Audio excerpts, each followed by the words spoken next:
We will now demonstrate the dressing and cap change as well as flushing of the central line catheter. The procedure has been explained to the patient, and the nurse has washed her hands and dried with a paper towel. Supplies have been assembled on a clean, dry surface. A mask has been placed on the patient and on the nurse. The saline flush is primed by removing the cap, pulling back on the plunger, and then expelling a small amount of air. It is attached to the positive pressure cap.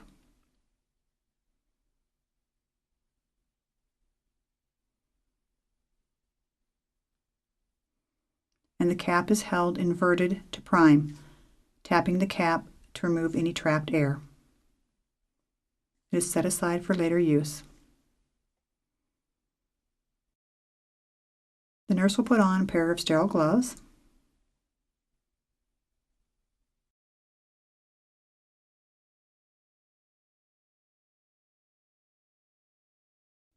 The outer dressing will be removed using alcohol swabs to loosen the edges as she works around the catheter exit site.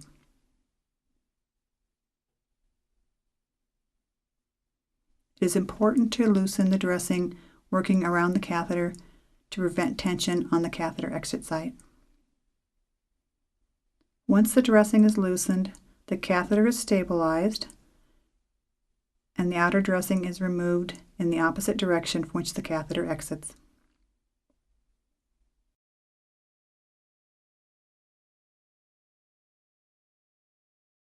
The site is inspected for redness, drainage, and swelling.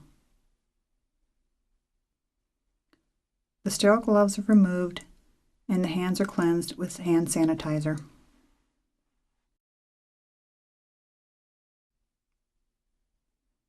A new pair of sterile gloves is placed.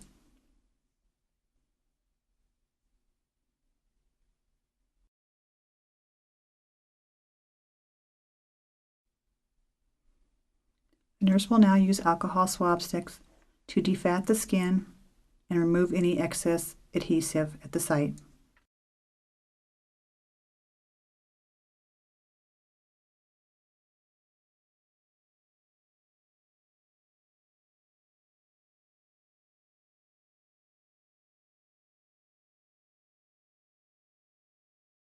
The ChlorPrep applicator is activated by squeezing the handles on each side and patting the palm of the sterile glove to soak the pad with solution.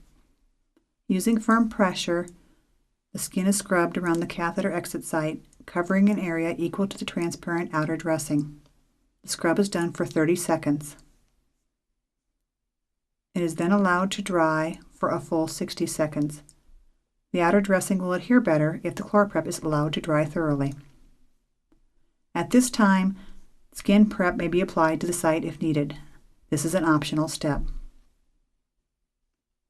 Next, apply 2 to 3 steri-strips if needed for extra stabilization of the catheter.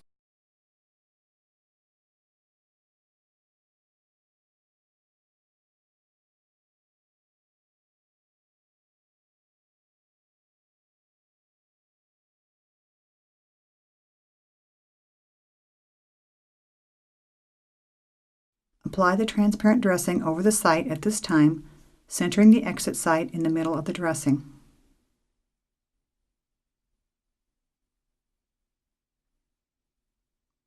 If gauze is used to apply pressure under the dressing must be changed in 48 hours.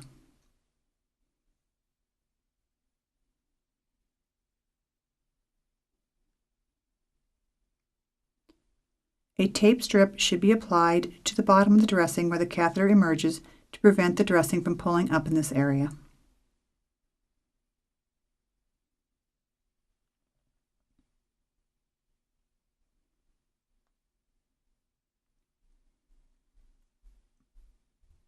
At this time, remove the sterile gloves and measure the external portion of the catheter.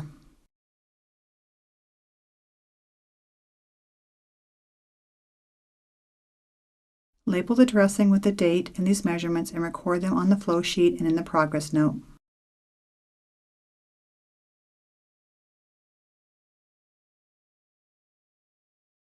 Cleanse the junction of the tunnel catheter and the old positive pressure cap with 3 alcohol swabs, wiping for 1 full minute. If it's an open-end catheter, apply the clamp. If it is a valved catheter, there is no need to clamp. Remove the old cap from the line and attach the new cap.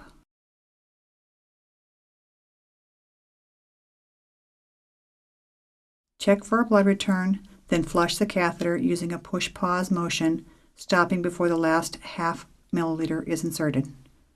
Tape the junction of the new cap and the catheter.